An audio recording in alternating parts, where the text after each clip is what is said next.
Comment box में comment करके बताएं कि आप कौन सी किताब को उर्दू में सुनना चाहेंगे। ज़माने की बात है जब रातें लंबी और असरार भरी होती थीं। लंदन शहर में एक अजीबो गरीब तमाशा शुरू हुआ। इसे ली सर्क डेस रिवीज कहते थे, यानी ख्वाबों का सर्कस। ये कोई आम सर्कस नहीं था, ये सिर्फ रात को खुलता था और इसके खेमे ऐसे थे जैसे किसी ने आधी रात के ख्वाब में स्याह और सफेद रंगों से बना दिए हों। इस सर्कस के पस पर्दा 2 जादूगरों का एक पुराना मुकाबला चल रहा था। एक का नाम हेक्टर बुलडोजर था, जो कभी बड़ा नामी जादूगर था, मगर अब उसकी शोहरत मांद पड़ चुकी थी। उसने अपनी छोटी सी बेटी सेलिया को उस मुकाबले के लिए तैयार करना शुरू कर दिया। 5 साल की उम्र में ही सेलिया ने टूटे हुए प्याले को अपनी सोच से तोड़कर अपनी जादुई ताकत का इशारा दे दिया। हेक्टर की आंखों में एक शैतानी चमक आई।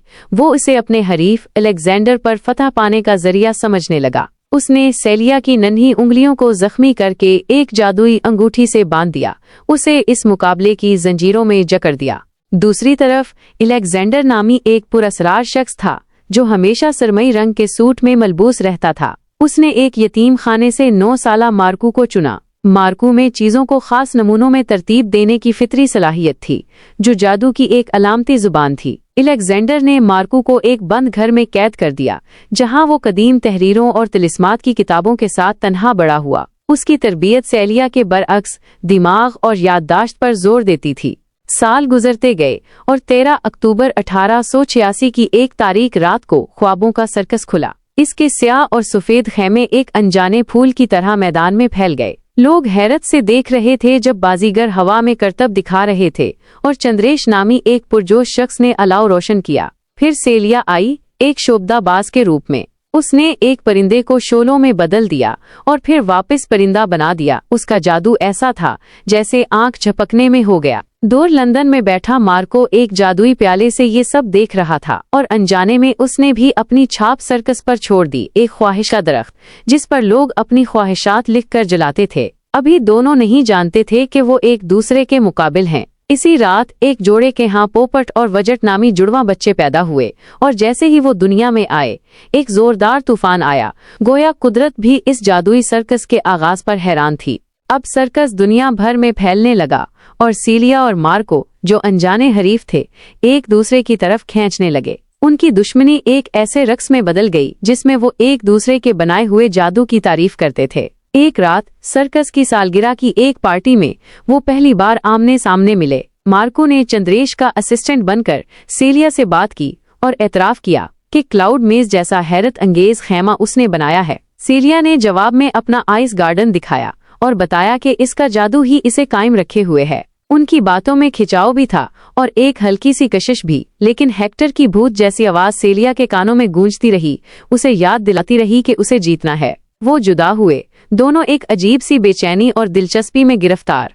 वक्त गुजरता गया और एक दिन प्राग शहर में सेलिया ने एक नया खेमा खोला, आंसुओं का तालाब। ये एक गहरी गार थी जिसमें लोग अपने गमों को पत्थरों की सूरत में फेंकते थे और उनकी तकलीफें पानी की लहरों में घुल जाती थीं। एक रात वहां सेलिया मार्को के साथ तन्हा थी और वो टूट गई। उसने बताया कि कैसे हेक्टर ने जादू से खुदकुशी कर ली थी, मगर उसकी रूह अभी भी इसे सताती थी। मार्को ने उसे तसल्ली दी और अपना खेमा दिखाया, एक भूल भलियां जिसके कमरे लामतनाही तौर पर बदलते रहते थे।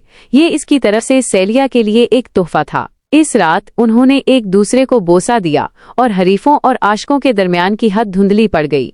फिर कहानी में एक नया किरदार दाखिल हुआ, बेली क्लार्क नामी एक 11 साला लड़का। वो बोस्टन शहर में रहता था और एक तूफानी रात वो सर्कस में चुपके से दाखिल होने की हिम्मत कर बैठा। उसने कैरोसल देखा जिसके जानवर अजीब तौर पर जिंदा लग रहे थे और वहां उसकी मुलाकात पोपट से हुई, जिसने उसे चांदी का एक टिकट का टुकड़ा दिया। पोपट के सुर्ख बाल और उसकी मेहरबानी बेली के दिल में घर कर गई। जब उसे एक मुहाफिज ने भगा दिया तो उसने दिल में अहद किया कि वो जरूर वापस आएगा।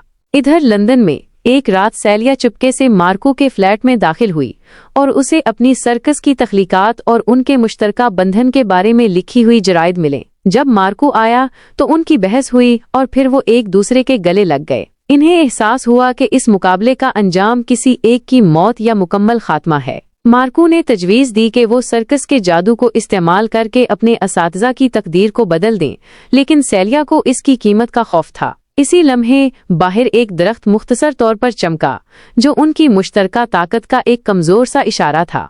वक्त तेजी से गुजर रहा था और मार्को ने एक खतरनाक तजवीज पेश की। उसने कहा कि वो अपनी रूहों को सर्कस से बांध देंगे, उसकी अब्दी रूहें बनकर इस मोहलिक मुकाबले से बच जाएंगे। सेलिया मान गई, लेकिन इस जादू के लिए एक लंगर की जरूरत थी, कोई ऐसा शख्स जो सर्कस की जिस्मानी देखभाल संभाल सके। पोपिट के ख्वाबों की रहनुमाई में उन्होंने बेली को बुलाया। एक आखिरी रात का एहतमाम किया गया, जहां अलाव पहले से ज्यादा रोशन भड़का, जो उनके मंसूबे के आखिरी मरहले का इशारा था। मार्को ने एक तिलिस्म जलाया, उनके मंसूबे को शोलों से जोड़ दिया।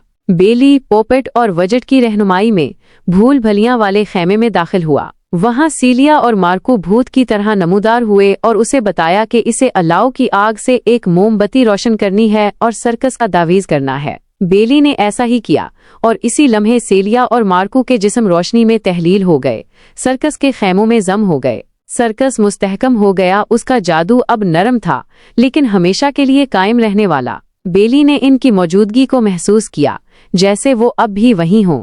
और फिर कहानी खत्म होने के बाद भी जारी रही। वजट नामी वो जुड़वां बच्चा बड़ा होकर एक दिन एक कैफे में अलेक्जेंडर से मिला। अलेक्जेंडर, जिस पर वक्त का कोई असर नहीं हुआ था, खामोशी से वजट की जुबानी सर्कस की पूरी कहानी सुनता रहा। जब वजट ने अपनी कहानी खत्म की तो अलेक्जेंडर बगैर कुछ कहे उठकर चला गया। वजट की ये कहानी जो वो सुना रहा था, दरअसल यही किताब है जो आप पढ़ रहे हैं। इसकी माजी देखने की सलाहियत ने सेलिया और मार्को की कहानी को हमेशा के लिए महफूज कर दिया, एक ऐसा ख्वाब जो हमेशा रात के सर्कस में जिंदा रहेगा।